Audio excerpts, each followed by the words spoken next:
Please be seated.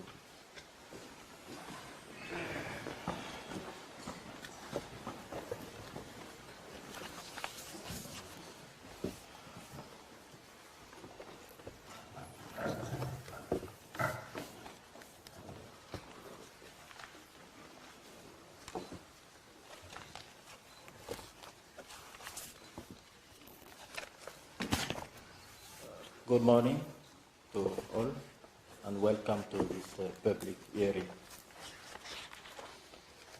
Today we have to deliver 4 judgments, namely Shukurani, Masegenya, Mangara, and others versus United Republic of Tanzania, Godfred, Antony, and Kifunda, Isite versus United Republic of Tanzania, Benedicto Mallya versus United Republic of Tanzania, and Majid, alias Vedatus versus United Republic of Tanzania. Mr. Registrar, you have the floor.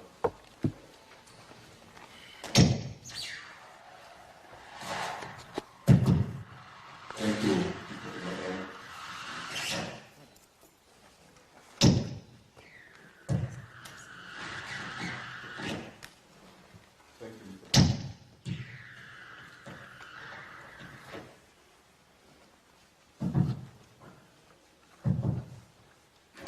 Thank you, Honorable Judges.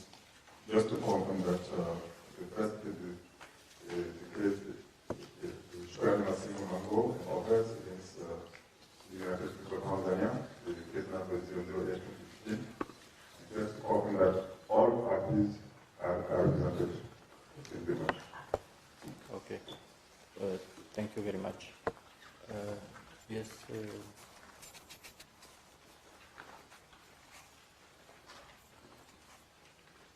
So we give the floor to the advocates to introduce themselves.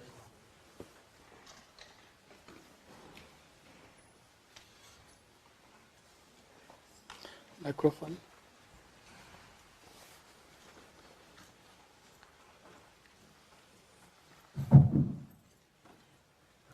Honorable Judges of the African Court of Human Race, my name is William Ernest. I represent Shukurani. Okay.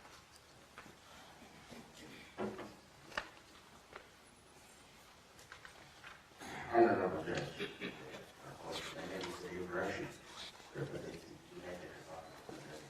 Okay.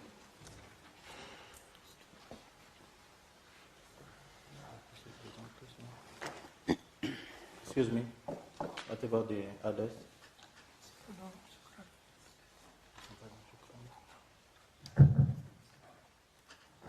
Honorable Judges of the African Court, my name is Godfred, representing Benedicto. Okay. And yes.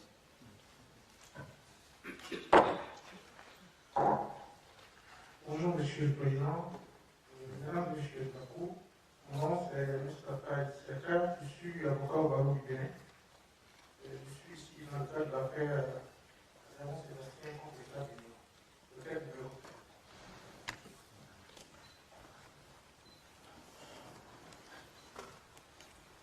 3. Ok. Donc, nous souhaitons donc la bienvenue à tous les avocats. We wish to welcome all the advocates. Concernant Maître l'avocat des requérants dans l'affaire du Bénin,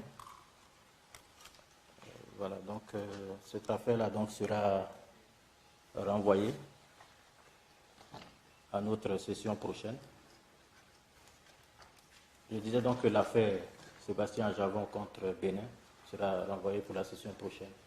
Parce que comme vous le savez, hein, tout comme au plan national, on a souvent des ajustements à faire, des détails qui, souvent de dernier moment, qui nous permettent d'affiner peut-être notre jugement, de sorte que nous n'avons pas encore achevé cette affaire. Donc, nous souhaitons que vous n'en teniez pas rigueur à la Cour.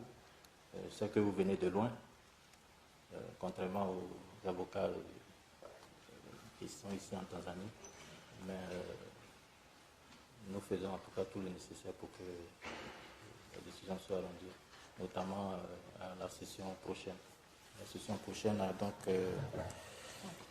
lieu en novembre prochain. Et plus de détails vous seront fournis en tout cas concernant la suite de cette affaire. Donc, toutes nos excuses et donc nous vous souhaitons un bon retour. Merci beaucoup, M. le Président. Je ne peux qu'en prendre acte. Micro, excusez-moi.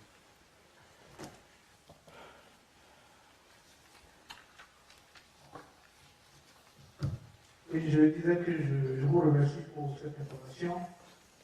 Je ne peux qu'en prendre acte. Je fais le déplacement de la recherche sur cette affaire-là. Je voudrais aimer appuyer avec une décision. Je me dis devant la décision de la Cour, en espoir que la prochaine étape sera communiquée très prochainement. Merci beaucoup, maître. Merci beaucoup.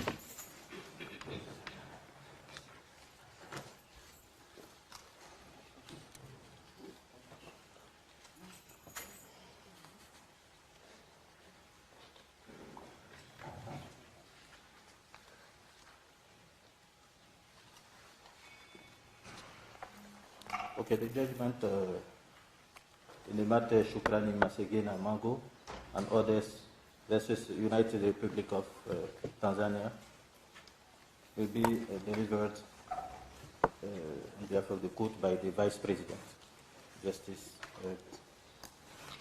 Ben Kyoko.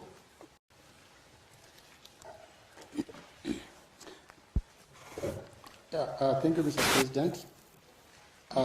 On behalf of the court, I would like to read out the judgment of the court in this matter. The court composed of Sylvain Ore, the president, Ben Kyoko, vice president, Rafa Benashu, Angelo V. Matuse, Suzanne Menge, Therese Mukamuliza, Tujilane R. Chisumila, Shafika Ben Saula, Blaise Shikaya, and Stella Anukam judges, and Robert Eno, registrar. In accordance with Article 22 of the Protocol to the African Charter on Human and People's Rights, on the establishment of an African Court on Human and People's Rights, hereinafter referred to as the Protocol, and Rule 8.2 of the Rules of Court, hereinafter referred to as the Rules, Justice Imani D. Abud, member of the court and a national of Tanzania, did not hear the application.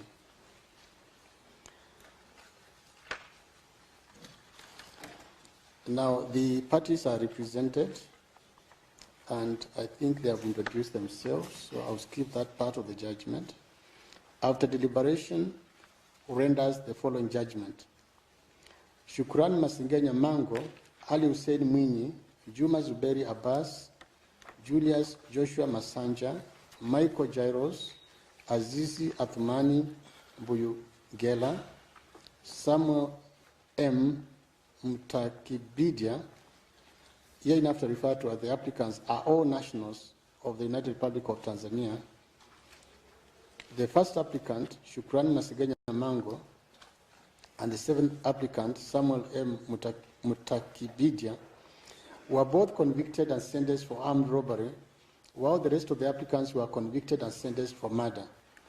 Although the applicants were convicted in different cases and at different times, they filed this application jointly to the exercise of the presidential prerogative of mercy by the respondents' alleged violations. All the applicants submit that the respondent state discriminates against prisoners serving long-term sentences in the manner in which it implements the prerogative of mercy and Article 45 of its constitution.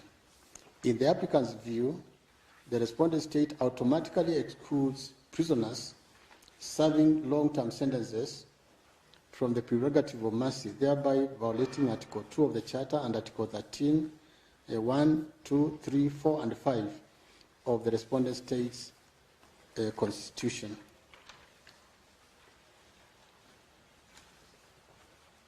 The applicants further contend that prisoners serving long-term sentences are isolated and discriminated against based on their social or economic status, since they do not earn a pardon on the basis of their good behavior after serving 1/3 of their sentences, unlike all other prisoners. This, the applicants contend, is in violation of Articles 3, 19, and 28 of the Charter. The applicants further submit that the respondent state treats prisoners convicted of corruption and other economic crimes lightly and favorably compared to other prisoners, since they can access the presidential pardon twice, a condition which is not afforded to other convicts. The applicants contend that this violates Article 3.1 and 2 of the Charter, Article 7 of the Universal Declaration of Human Rights, which hereinafter is referred to as the UDHR, and Articles 107A, 2A of the respondent state's constitutions. The applicants also submit that the respondent state's implementation of the prerogative of mercy discriminates among prisoners who are convicted for the same offense, since some are released while others are condemned to life in prison. In the applicant's view, this amounts to a violation of Article 4 of the Charter. It is also the applicant's submission that Section 445 and 446 of the Prison Standing Orders for the edition of 2003 directs that every case involving a sentence of life imprisonment should be submitted to the President for review. The applicants aver that these provisions are not being implemented by the respondent state, especially in connection with the prisoners serving long-term sentences. The applicants further submit that the respondent state applies parole discriminately, only benefiting those convicted of minor offenses. According to the applicants, this distinction in the implementation of the law and the denial of parole is cruel and amounts to a violation of Article 9(1) and 2 of the Charter and Article 5 of the UDHR. The applicants also submit that prisoners do not get paid for the work they do while in prison, and that upon release they are not given a starting capital or pension, but simply abandoned, which is in violation of Article 15 of the Charter. I'm going to skip a number of pages. I think it's not necessary to read all of them. And I go straight to paragraph 38. In terms of Article 6.2 of the protocol, the court shall rule on the admissibility of cases, take into account the provisions of Article 56 of the Charter. Pursuant to Rule 39(1) of the rules, the court shall conduct preliminary examination of the admissibility of the application in accordance with Article 50 and 56 of the Charter and Rule 40 of these rules. Paragraph 40. While the parties do not dispute that some of the admissibility requirements have been fulfilled, the respondent state raises two objections. The first one relates to the exhaustion of domestic remedies, and the second one relates to whether the application was filed within a reasonable time after the exhaustion of domestic remedies. The respondent state avers that the applicants did not exhaust local remedies because they never raised the allegations presented to this court before any of its municipal courts. The respondent state submits that the applicants could have filed a constitutional petition under the Basic Rights and Duties Enforcement Act, challenging the alleged violations of their right, especially in relation to the alleged discrimination by virtue of the exercise of the presidential prerogative of mercy. The respondent state further submits that except for the first applicant, the fifth applicant, and the sixth applicant, all the other applicants never applied for review of their original cases, though they lodged appeals at the Court of Appeal, which were dismissed.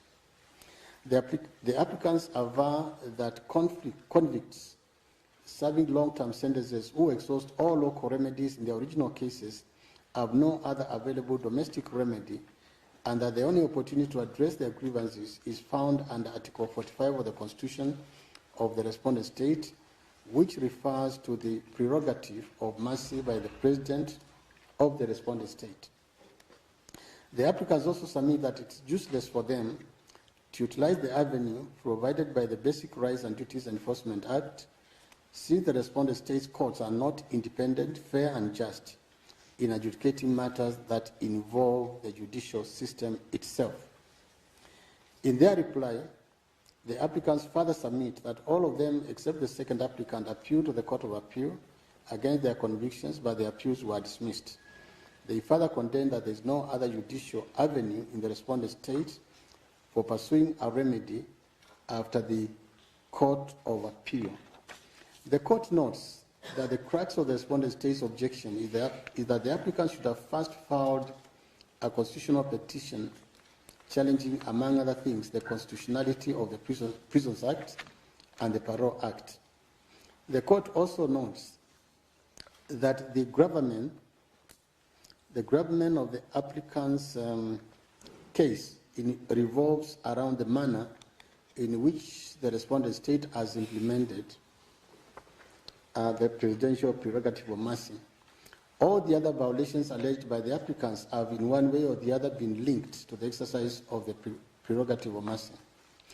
In resolving the admissibility of the application, the court considered it apposite to make a distinction among the applicants before pronouncing itself on this issue. On the one hand, all the applicants are primarily alleging a violation of their rights to equality and non-discrimination by reason of the exercise of the presidential prerogative of mercy. And on the other hand, the first applicant and the seventh applicant, in addition to the claims made by everyone else, are also challenging the legality of their sentences for armed robbery. The court will proceed to deal with these allegations seriatim. In relation to the alleged violation of the applicant's rights by reason of the exercise of the presidential prerogative of mercy, the court notes that the applicants do not dispute that the avenue offered by the Basic Rights and Duties Enforcement Act was available to them, whereby they could have challenged before the High Court the alleged violation of their rights. Instead, the applicants contend that it is so useless, and I'm quoting, it's so useless and senseless to refile an application to the High Court of the respondent state, since the tribunal court is not independent, fair, and just in adjudicating justice to the parties, particularly to which refers to judicial system. The court recalled that in Diakite Kople versus the Republic of Mali, it held that, and I'm quoting, exhaustive local remedies is an exigency of international law and not a matter of choice, that it lies with the applicant to take all such steps as are necessary to exhaust or at least endeavor to exhaust local remedies, and that is not enough for the applicant to question the effectiveness of the state's local remedies on account of isolated incidents. End of quote. In this application, the court finds that all the applicants could have approached the High Court to challenge the legality of the exercise of the presidential prerogative of mercy, the Prisons Act, the Parole Act, and other laws which they perceive to be implicated in the discrimination that they allegedly suffered. It was not open to the applicants to off-handedly dismiss the remedies available within the respondent state without attempting to activate them. In the circumstances, the court finds that the applicants failed to exhaust local remedies as stipulated under Article 56(5) of the Charter and as restated in Rule 45 of the rules. The court recalls that admissibility requirements under the Charter and the rules are cumulative, such that where an application fails to fulfill one of the requirements, then it cannot be considered. In the circumstances, therefore, the court does not consider it necessary to examine the other admissibility requirements insofar as they relate to the allegation by all the applicants that their rights were violated as a result of the exercise of the presidential prerogative of mercy. In light of the above, the court finds that the application insofar as it relates to all the applicants and the allegation of a violation of their rights due to the exercise of the presidential prerogative of mercy is inadmissible for failure to fulfill the requirements under Article 56(5) of the Charter, which is restated in Rule 40, Sub-Rule 5 of the rules. The above notwithstanding, the court recalls that the first applicant and the seventh applicant made an additional allegations which is distinct from the allegations made by all the applicants jointly, and this pertains to the legality of their sentence for armed robbery. In this connection, the court notes firstly that the legality of their sentence for robbery implicates their right to fair trial. The court further notes that both the first applicant and the seventh applicant appealed their convictions and sentences to the Court of Appeal, which dismissed their appeals. The question of the legality of their conviction and sentence, therefore, was enmeshed in the bundle of rights and guarantees due to the applicants, which the Court of Appeal could have pronounced itself on during the hearing of the appeals. The Court of Appeal, therefore, which is the highest court in the respondent state, had the opportunity to pronounce itself on the allegation pertaining to the legality of the applicant's sentences. Secondly, the court, recording its jurisprudence, reiterates its position that the remedy of a constitutional petition as framed in the respondent state's legal system is an extraordinary remedy that an applicant need not exhaust before approaching the court. For this reason, the court holds that the first applicant and the seventh applicant need not have filed a constitutional petition before approaching the court. The court therefore holds that the application is admissible insofar as it relates to the allegations by the first applicant and the seventh applicant. The respondent state's objection is therefore dismissed. The court, having declared inadmissible the joint allegations by all the applicants and having only admitted the allegation by the first applicant and the seventh applicant, will now proceed to examine the merits of this allegation. The first applicant and the seventh applicant submit that their fundamental rights under Article 13, sub-Article 6C of the respondent state's constitutions have been violated since they were sentenced to a penalty of 30 years imprisonment, when the said penalty was heavier than the penalty in force at the time they committed their offenses. They further submit that the offense of armed robbery came into existence via the enactment of Section 287A and Act Number 4 of 2004, which amended the Penal Code, paragraph 64. The court notes that notwithstanding the submissions by the first applicant and the seventh applicant on the alleged violation of their right to a fair trial by reason of their sentence, in their reply, the applicants stated that they did not dispute the respondent state's prayers on the legality of sentences under the Minimum Sentences Act. Nevertheless, the court recalls that it has consistently held that 30 years imprisonment has been the minimum legal sentence for armed robbery in the respondent state since 1994. The court, reiterating its jurisprudence, therefore holds that the sentence of the applicants to a prison term of 30 years is in accordance with the applicable law in the respondent state. The allegation by the first applicant and the seventh applicant of a violation of Article 7.2 of the Charter by reason of their 30 years sentence is thus dismissed.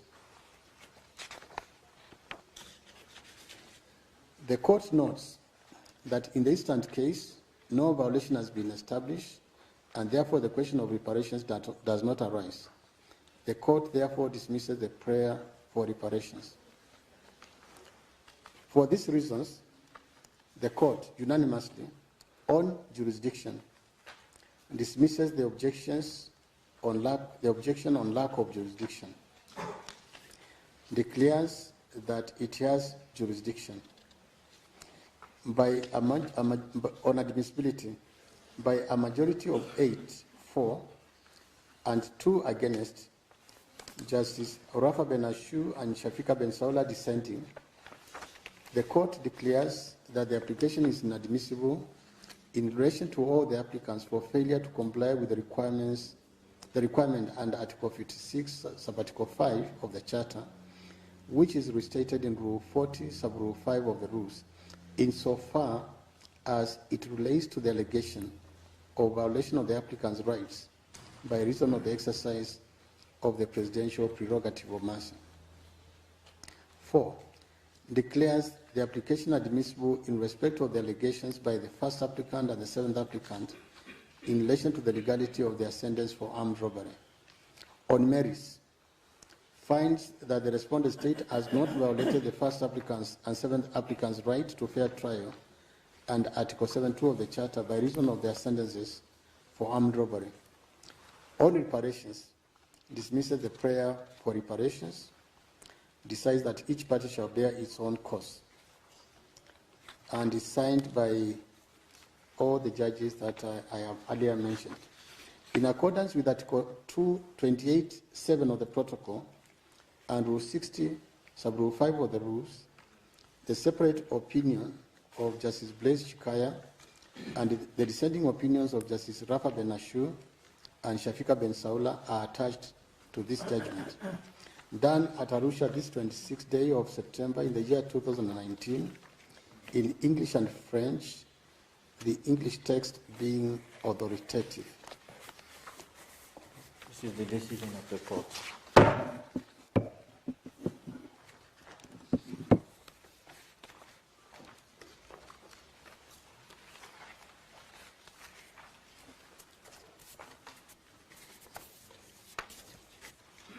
Godfred, Antony, and Kifunda, Isite versus United Republic of Tanzania.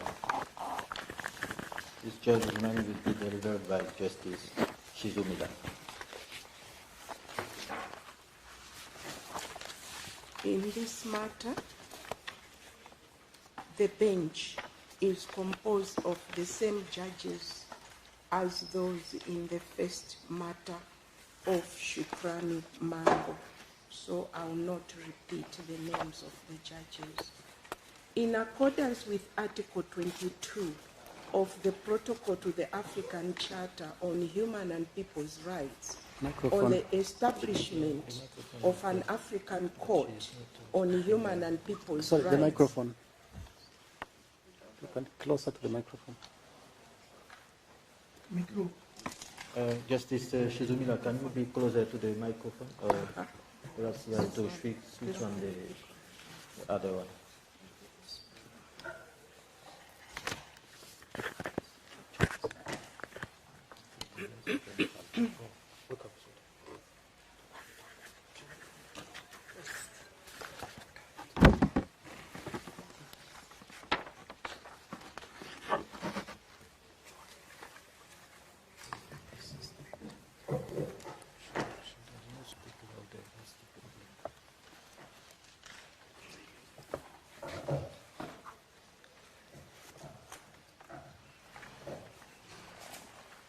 I will start again.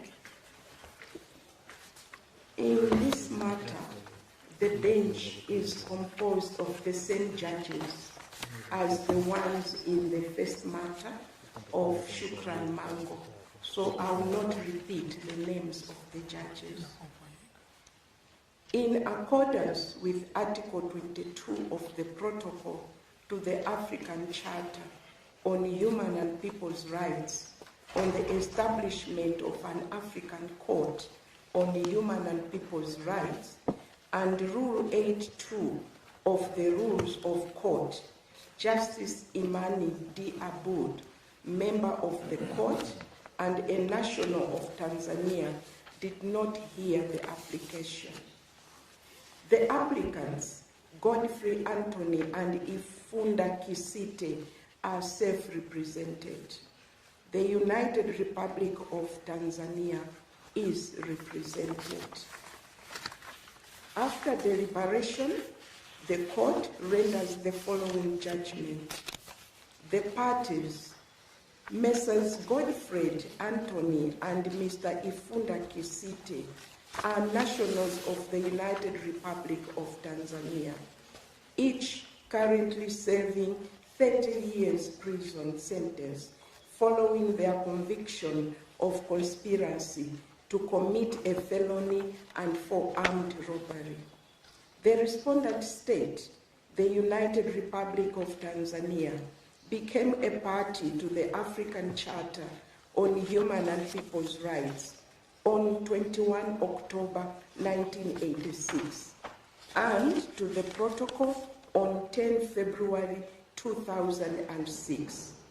Furthermore, on 29 March 2010, the respondent state deposited the declaration required under Article 34.6 of the protocol, by which it accepted the jurisdiction of the court to receive cases from individuals and non-governmental matters and non-governmental organizations. The applicants allege that the respondent state violated their rights under the respondent state's constitution and the charter as follows. A, the conviction and the sentence imposed on them was non-existent and unconstitutional, and therefore contravenes Article 13b(c) of the Constitution of the United Republic of Tanzania. B, the applicants also allege that the respondent state violated their right under Article 7.1 of the Charter, as they did not benefit from free legal assistance. C, the applicants claim that they were not equally protected within the law by the respondent state, and this violates Article 3 of the Charter. D, the applicants further assert that the respondent state inflicted upon them mental and physical suffering by imposing on them a sentence which is excessive and illegal, thereby violating the Charter. The applicants pray the court to, 1, make a declaration that the respondent state violated their rights as guaranteed under Articles 1, 2, 3, 4, 5, 6, and 7, 1c, and 2 of the Charter. 2, issue an order compelling the respondent state to release them from prison. 3, order reparations should the court find merit in the application. 4, supervise implementation of the court's orders and any other decisions that the court may make in their favor.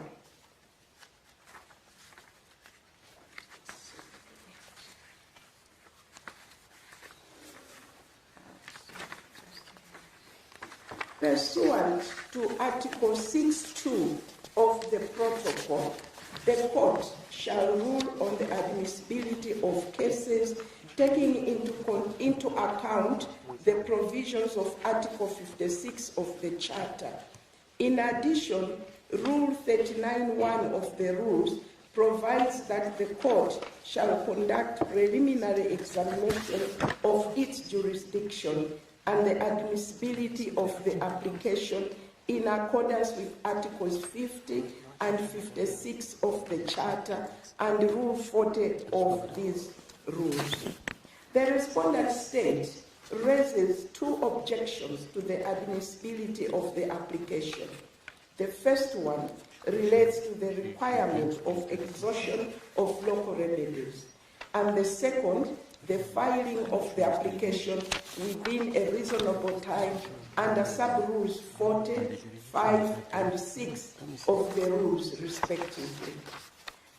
The respondent state contends that the applicants should have sought redress at the High Court of Tanzania for their alleged violations by filing a constitutional petition in accordance with its constitution and its Basic Rights and Duties Enforcement Act.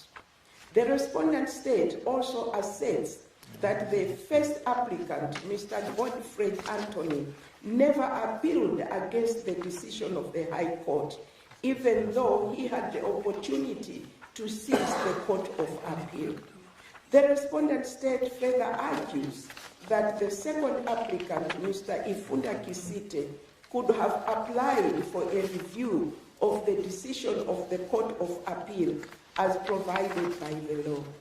It therefore concludes that the applicants filed the application before this court without exhausting the available local remedies.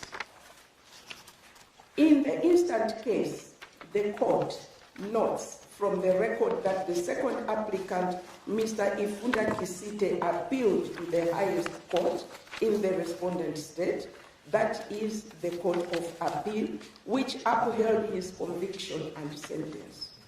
The first applicant, Mr. Godfred Antony, appealed only to the High Court following his conviction by the District Court. However, while considering the appeal of the second applicant, the Court of Appeal observed that all the three co-accused persons, including the two applicants, committed the crimes in concert and deserved the same sentence.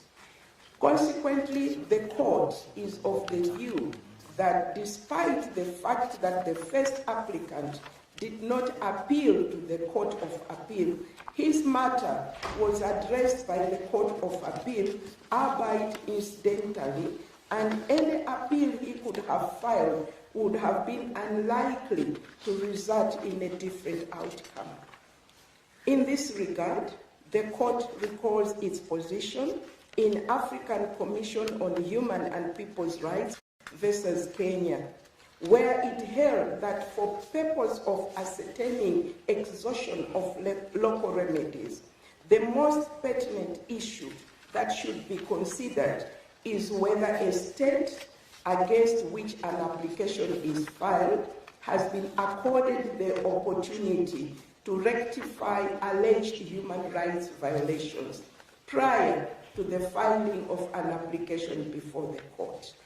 Accordingly, the court dismisses the respondent state's objection that the applicants did not exhaust local remedies. On the objection based on failure to file the application within a reasonable time, the respondent state argues that the application was not filed within a reasonable time after local remedies were exhausted because the first applicant's case at the High Court was concluded on 19 May 2003, and the second applicant's case in the Court of Appeal was concluded on 27 February 2006. The respondent state avers that despite the fact that it deposited the declaration required under Article 34.6 of the protocol in 2010, it took the applicant 5 years to seize the court, that is in 2015. The court notes that Article 56.6 of the Charter does not specify any time frame within which a case must be filed before this court.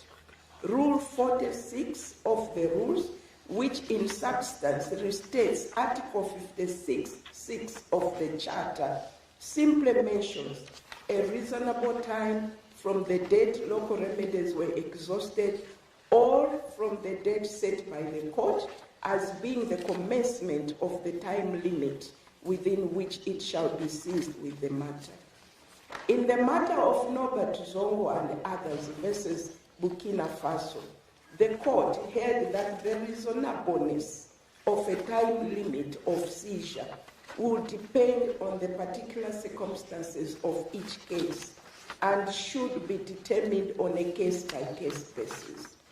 Some of the circumstances that the court has taken into consideration include imprisonment, being lay without the benefit of legal assistance, indigence, illiteracy, lack of awareness of the existence of the court, intimidation, and fear of reprisal, and the use of extraordinary remedies. In the instant application, the court observes that the judgment of the Court of Appeal in Criminal Appeal number 47 of 2003 was delivered on 21 May 2004. However, the applicants were able to file the application before this court only after 29 March 2010. the date that the respondent state deposited the declaration required under Article 36(4) of the protocol for individuals to have direct access to the court. Nearly 5 years and 4 months elapsed between 29 March 2010 and 13 July 2015, when the applicants filed their application before this court.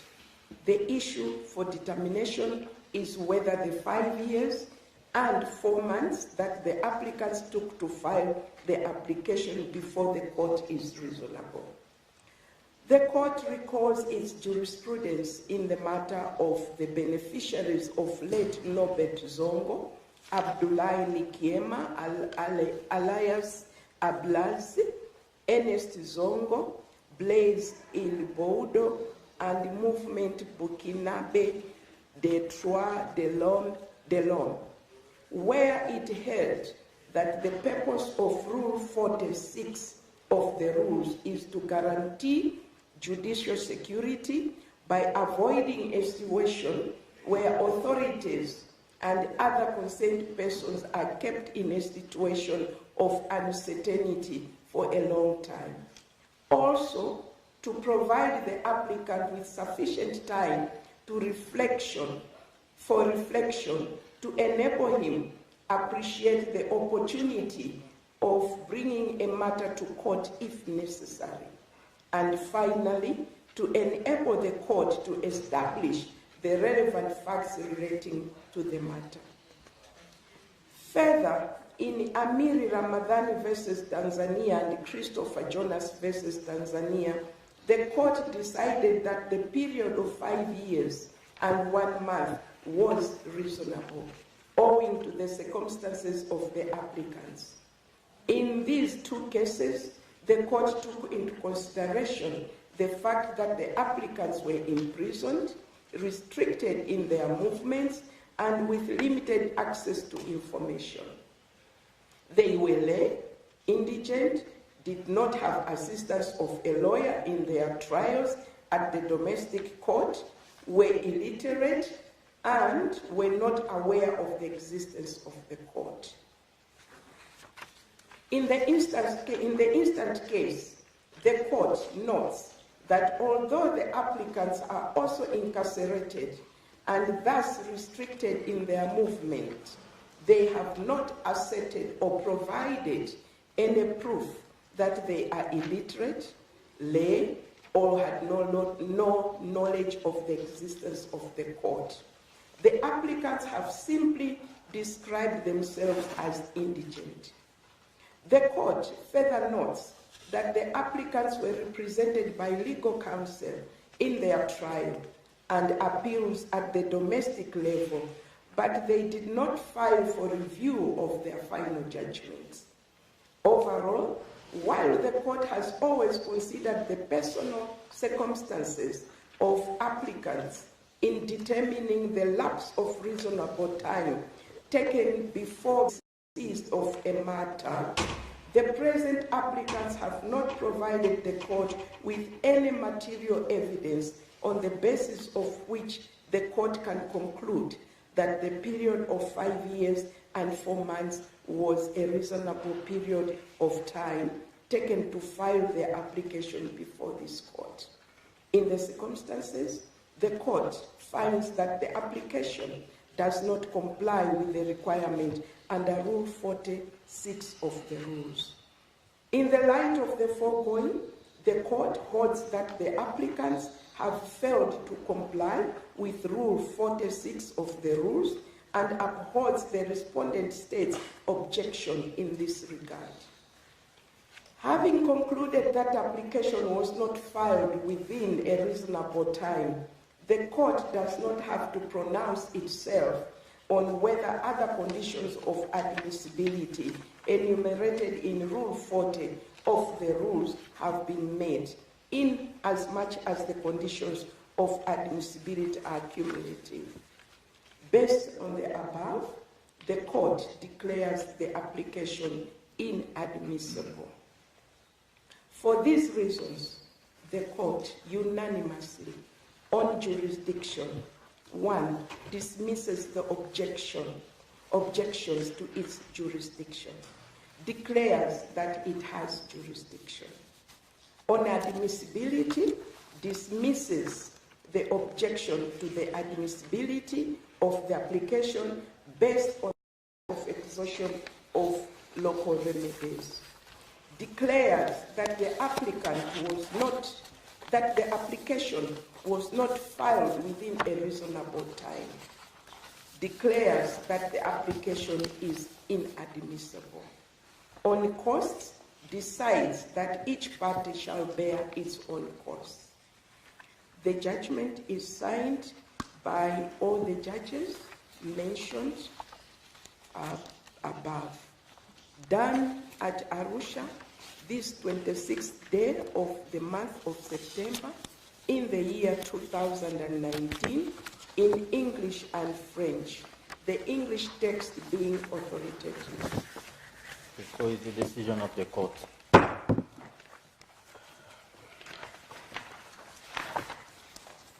Benedicto Daniel Mallya versus United Republic of Tanzania. Judgment will be delivered, be read. Thank you, Mr. President. Good morning. In these two early judgments before the district court Moshe. He was 15 years old at the time he was sentenced.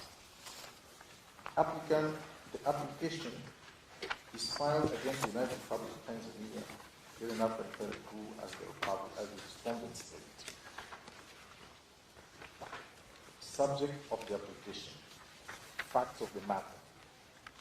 The applicant was convicted by the District Court of Moshi, Tanzania, on 16 May 2000 of the rape of a 7-year-old girl and sentenced to life in prison. On 19 May 2000, he filed a notice of appeal to the High Court of Tanzania at Moshi, challenging his conviction and sentence.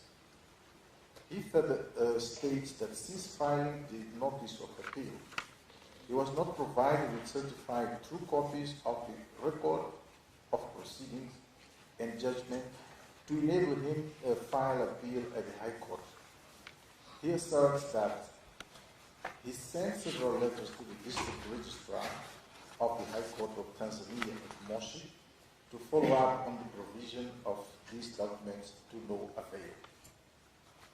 The applicant submits that he filed a constitutional petition at the High Court of Tanzania seeking to enforce his constitutional rights under Article 13(6)(a) of the Constitution of the United Republic of Tanzania, but that the process was hindered by difficulties. It emerged from the record that the applicant did not indicate the date he filed the constitutional petition to the High Court.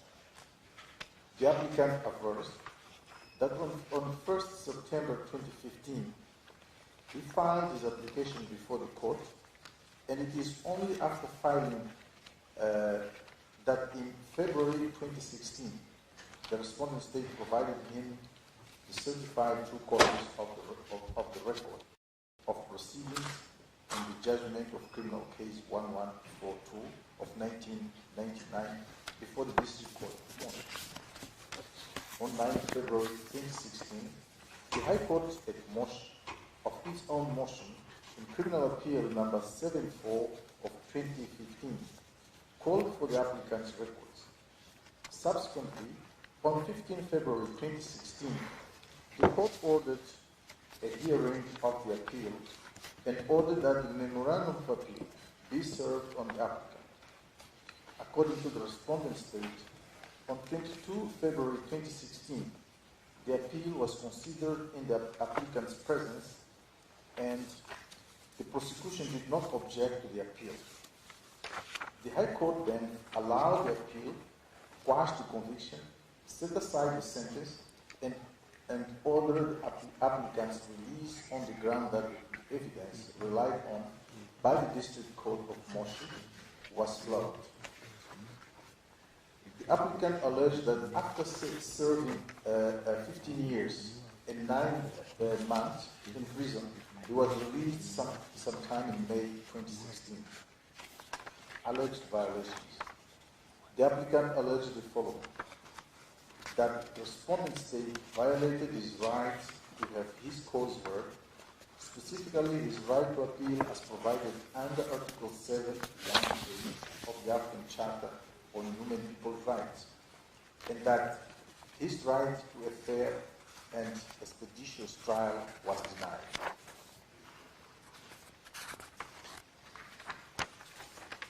Jurisdiction. The court, having examined the application, finds that it has jurisdiction to hear the application. Admissibility.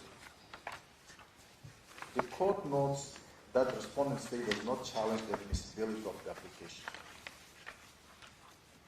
The court further notes that nothing on record indicates that the admissibility requirements of the rules have not been met. In light of the foregoing, the court finds that the application meets all admissibility requirements under Article 56 of the Charter and Rule 40 of the rules, and accordingly declares the application admissible. Merits. The applicant alleges violation of the right to appeal, the right to be heard within a reasonable time, and the right to liberty, as provided for under Articles 7(1)(a) and D and 6 of the Charter, respectively. The court notes that the instant application raises 3 issues, namely, whether the right to appeal has been violated, whether the right to be tried within a reasonable time has been violated, and whether the right to liberty has been violated. Alleged violation of the right to appeal. The applicant submits that his right to a fair and expeditious trial was violated due to the fact that though he filed his notice of appeal,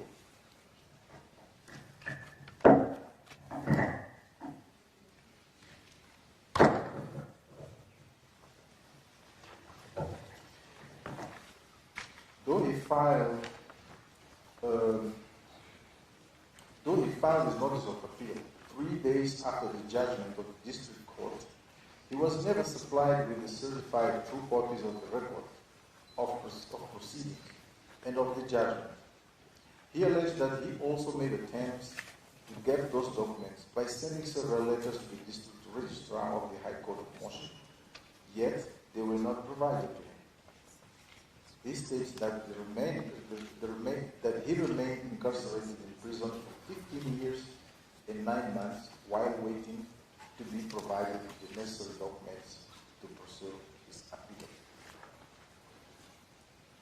With respect to the right with respect to appeal, the court notes it requires that individuals are provided with an opportunity to access competent bodies to appeal against decisions or acts violating their rights. It entails that states should establish mechanisms for such appeal and take necessary action that facilitate the exercise of this right by individuals, including providing them with the judgments or decisions that they wish to appeal against within a reasonable time. The court notes that a state such as Tanzania, which has courts of this kind, is under obligation to ensure that individuals enjoy the fundamental guarantees offered by those courts. It must provide litigants with an effective right of access to the courts to verify the merits of all charged, including criminal cases. The court, therefore, finds that the respondent state violated the applicant's right to appeal under Article 7(a) of the Charter. Alleged violation of the right to be tried within a reasonable time. The applicant submits that he was denied the right to be tried within a reasonable time. Furthermore, he reiterates the submission that the respondent respondent state's failure to provide him with a copy of the proceedings and judgment hindered his progress to file an appeal. If had alleged without substantiating that other efforts to seek redress before the court, before the domestic courts rather, were hindered by difficulties. In the instant case, the court notes that for a case that is not complex, there was an inordinate and unexplained delay of over 15 years before the applicant's appeal was heard. The applicant filed a notice of appeal 3 days after the judgment of the district court. He alleged that while in prison, he persistently requested for certified true copies of the record of proceedings and judgment to enable him file his appeal. The court also notes that the applicant was unable to exercise his right to appeal for over 15 years because the respondent state failed to furnish him with the necessary documents to pursue his appeal. The court further notes that sometime in February 2016, the High Court, of its own motion, decided to call for his records and consider his appeal. This led to the High Court quashing his conviction, setting aside his sentence, and ordering his release.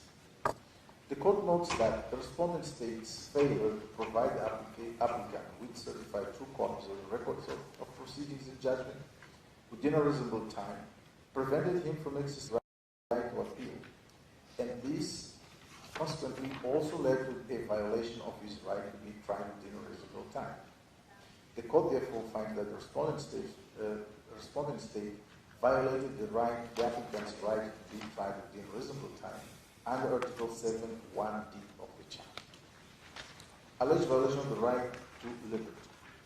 The applicant states that the respondent state violated his right to liberty due to his inability to appeal against his conviction and sentence because of the respondent state's failure to provide him with the required documents to do so, which led to his continued arbitrary imprisonment.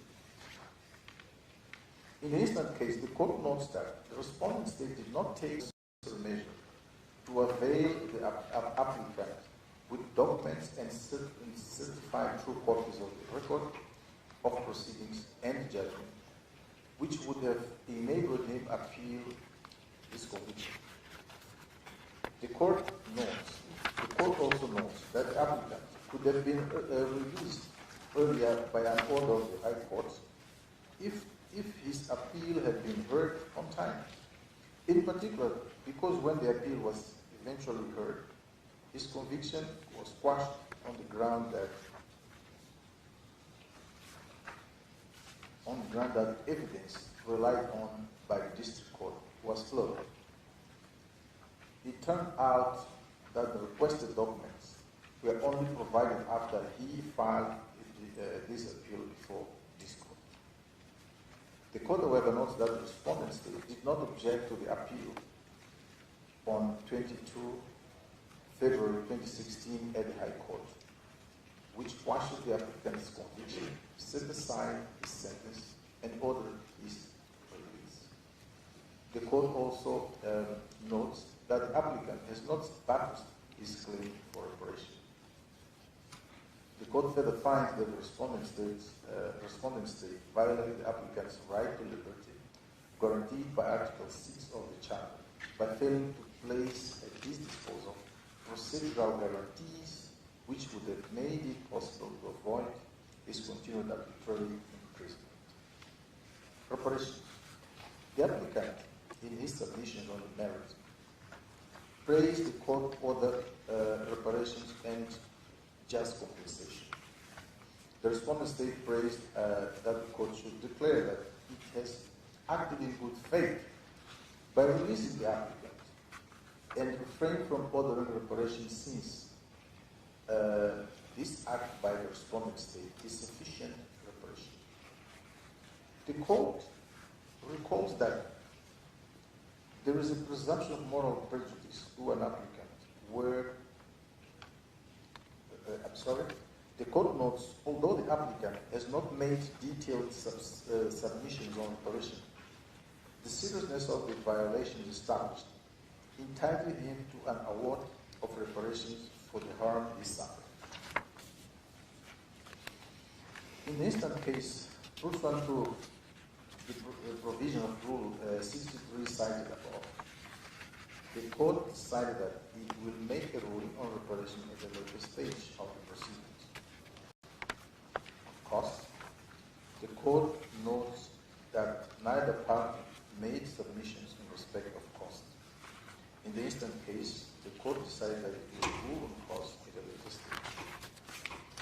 For the above reasons, the court unanimously on jurisdiction declares that the court has jurisdiction. On the admissibility, declares that the application is admissible. On merits, finds that the respondent state violated applicant's right to appeal and to be heard within a reasonable time, contrary to Article 71A and D of the Charter, respectively, as regards the failure to provide applicant with certified true copies of the record of proceedings and of the judgment in criminal case number 114299, heard at the District Court of Moshi. Finds that the respondent state violated the applicant's right to liberty under Article 6 of the Charter for not making available adequate procedural safeguard to prevent the continued detention of the applicant. Declares that it will rule on reparations at a later stage. Reserves its decision on cost. Signed by the same judges as I referred to at the beginning of the judgment. Thank you. So it's the decision of the court.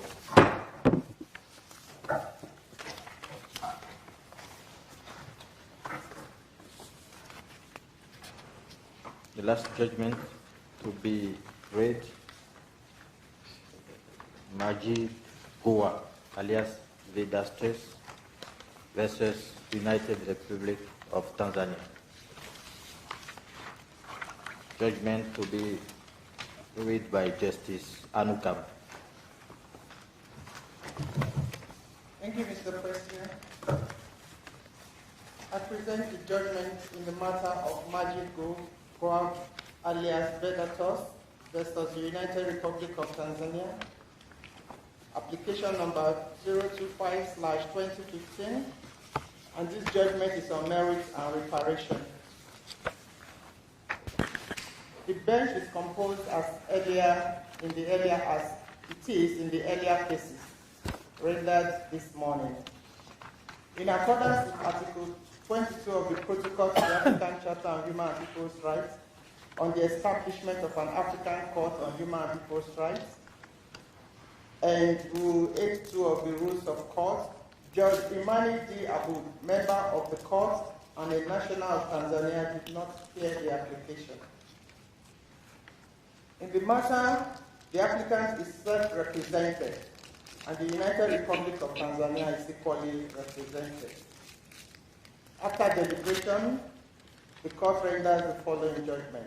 The parties: Majid, alias Benedicto, hereinafter referred to as the applicant, is a national of the United Republic of Tanzania, who is currently serving a sentence of 30 years following his conviction for rape of a 12-year-old minor. The application is filed against the United Republic of Tanzania. Facts of the matter. It emerges from the file that on the 20th December 2005, the District Court of Tarami, in criminal case number 418 of 2005, convicted the applicant and sentenced him to 30 years imprisonment following conviction for rape of a 12-year-old minor. The applicant appealed against both conviction and sentence to the High Court of Mwanza in criminal appeal number 35 of 2006, which confirmed the decision of the District Court on 11th October 2006. The applicant further appealed to the Court of Appeal of Tanzania, sitting at Mwanza, in criminal appeal number 303 of 2013, which was dismissed on the 13th of August 2014. Dissatisfied with the Court of Appeal's decision, he lodged an application for review of the Court of Appeal's decision in the Court of Appeal of Tanzania, which was rejected. On October 2nd, 2015, the applicant seized this court. Alleged violation.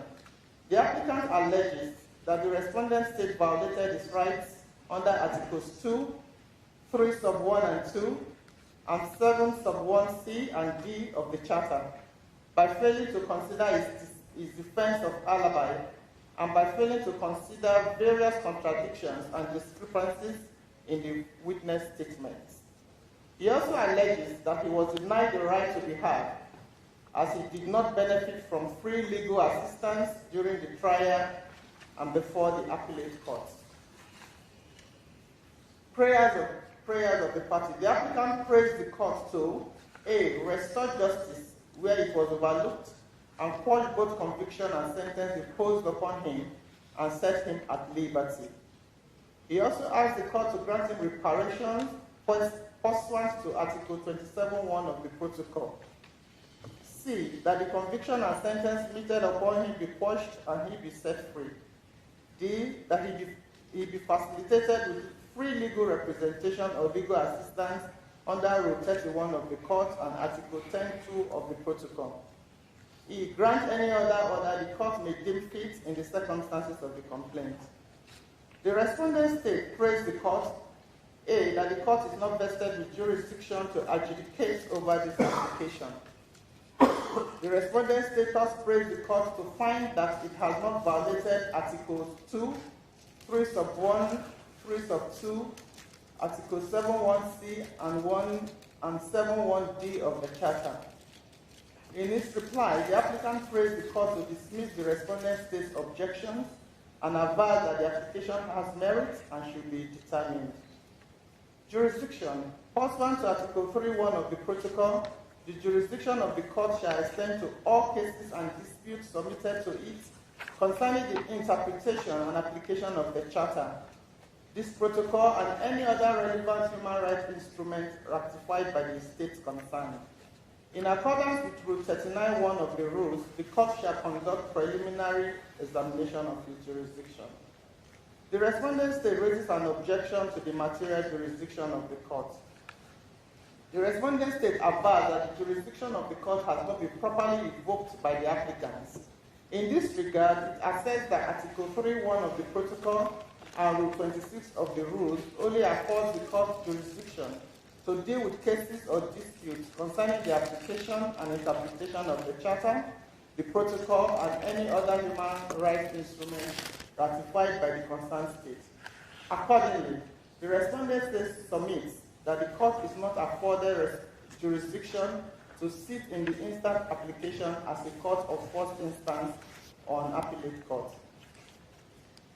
The court reiterates its well-established jurisprudence that it is not an appellate body with respect to decisions of national courts.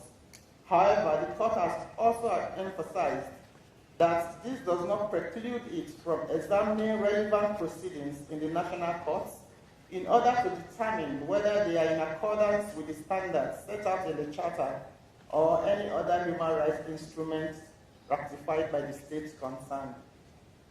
The court notes that the instant application raises allegation of human rights violation protected under Articles 2, 3, and 7 of the Charter, and by considering them in light of international instruments, it does not arrogate to itself the status of an appellate court or the court of first instance. Accordingly, the respondent state's objection in this regard is dismissed. The court holds that it has material jurisdiction.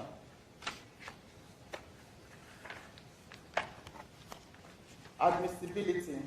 In terms of Article 6.2 of the protocol, the court shall rule on the admissibility of cases taking into account the provisions of Article 56 of the Charter. Pursuant to Rule 39.1 of the rules, the court shall conduct preliminary examination of its jurisdiction and admissibility of the application in accordance with Article 30 and 56 of the Charter and Rule 40 of the rules. The respondent state submits that the application does not comply with two admissibility requirements. namely relating to the exhaustion of local remedies provided for under Rule 45 and relating to the need for applications to be filed within a reasonable time after exhaustion of local remedies provided for under Rule 46 of the rules. The respondent state contends that the applicant raises allegation of violation of his rights to equality before the law, the equal protection of the law, and the right to a fair hearing, both of which are guaranteed and protected in Articles 12 to 29 of the Constitution of the United Republic of Tanzania. The court knows from the records that the applicant filed an appeal against his conviction before the High Court, which was decided against him on the 11th of October 2006, following which he seized the Court of Appeal of Tanzania, the highest judicial organ of the respondent state, and the Court of Appeal upheld the judgment of the High Court on the 13th of August 2014. Moreover, this court has stated in a number of cases involving the respondent state that the remedies of constitutional petition and review in the Tanzania judicial system are extraordinary remedies that the applicant is not required to exhaust prior to seizing this court. It is thus clear that the applicant has exhausted all available domestic remedies. For this reason, the court dismisses the objection that the applicant has not exhausted local remedies. Objection based on the ground that the application was not filed within a reasonable time. The respondent state argues that the application was not filed within a reasonable time, pursuant to Rule 46 of the rules. It submits that the applicant's case at the domestic court was concluded on the 13th of August 2014, and it took 1 year and 1 month for the applicant to file his case before this court. The court recalls its jurisprudence in which it held that the reasonableness of the time frame for seizure depends on the specific circumstances of the case and should be determined on a case-by-case basis. The court notes that the applicant is in prison, restricted in his movement, and with limited access to information. The applicant also did not benefit from free legal assistance throughout his initial trial and appeals. He chose to use the review procedure of the Court of Appeal on the 8th of September 2014, even though it is not a remedy required to be exhausted, so as to file an application before this court. These circumstances, taken together, contributed to the applicant seizing the court 1 year, 1 month, and 20 days after the exhaustion of local remedies. Consequently, the court observed that the time taken by the applicant to seize it, that is 1 year, 1 month, and 20 days, after the exhaustion of local remedies is reasonable and accordingly dismisses the objection raised. Conditions of admissibility not in contention between the parties. The conditions in respect of the identity of the applicant, incompatibility with the constitutive acts of the African Union and the Charter, the language used in the application, the nature of the evidence adduced, and the principle that an application must not be raised that an application must not raise any matter already determined in accordance with the principles of the United Nations Charter, the Constitutive Act of the African Union, the provisions of the Charter, or of any other legal instruments of the African Union are not in contention between the parties. The court notes that nothing on record indicates that any of these conditions have been fulfilled in this case. In light of the foregoing, the court finds that this application meets all admissibility conditions set out in Article 56 of the Charter and Rule 40 of the rules and declares the application admissible.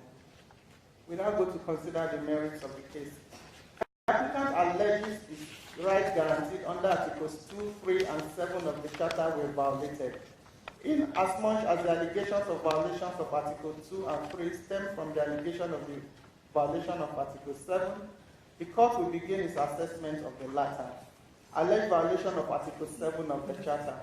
The applicant alleges the violation of his right to a fair trial as the domestic court failed to take into consideration the inconsistencies in the identification evidence relied upon to convict him, the failure to consider his alibi, and the failure to be provided with free legal assistance. The court notes that when visual or voice identification is used as evidence to convict a person, all circumstances of possible mistakes should be ruled out, and the identity of the suspect should be established with certitude. This demands that the identification should be corroborated by other circumstantial evidence and must be part of a coherent and consistent account of the scene of the crime. In the instant case, the record before this court shows that the domestic court convicted the applicant on the basis of evidence of visual identification tendered by 4 prosecution witnesses. These witnesses rushed to the scene of the crime in response to the cries of the victim. Furthermore, the witnesses knew the applicants before the commission of the crime, since they were neighbors and some were his relatives. The domestic court assessed the circumstances in which the crime was committed to eliminate possible mistaken identity and found that the applicant was properly identified as having committed the alleged crime. In view of the above, the court is of the opinion that the manner in which the domestic court evaluated the facts and evidence and the weight given to them does not disclose any manifest error or miscarriage of justice to the applicant, which requires this court's interference. The court therefore dismisses the allegation of the applicant that the domestic court failed to consider the inconsistencies in the identification evidence relied upon to convict him. Allegation of failure to consider the defense of alibi.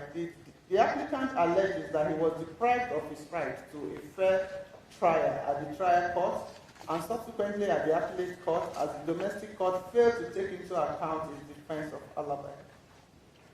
The court recalls his previous decision that when an alibi is established with certitude, it can be decisive on the determination of guilt of the accused. The court notes that the applicant's defense of alibi is premised on the fact that he was at Busurwa market selling sugarcane at the material time that the crime was committed. This, however, was rebutted by PW1, a neighbor, who on cross-examination stated that the applicant could not have been at Busurwa market on the 19th of August 2005 because it was a Friday and thus not a market day. Further, the applicant did not provide any corroboration for his defense of alibi.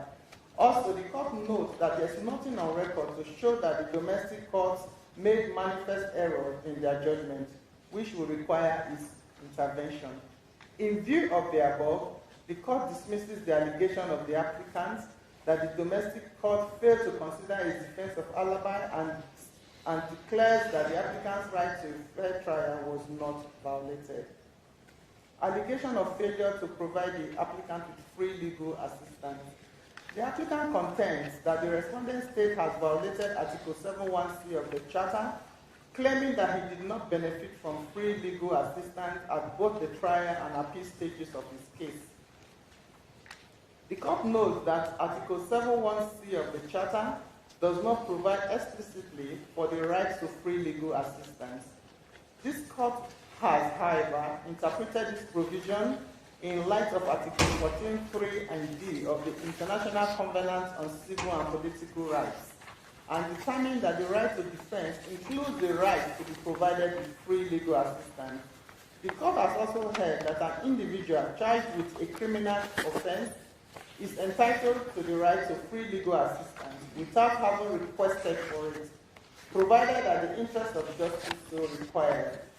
This will be the case where an accused is indigent and is charged with a serious offense which carries a severe penalty. Given that the applicant was charged with a serious crime, that is rape of a 12-year minor, carrying a severe mandatory punishment of 30 years imprisonment, therefore the interest of justice warranted that the applicant be provided with free legal assistance, and this should not have been contingent on the availability of financial resources. Also, whether he made such a request or not is immaterial.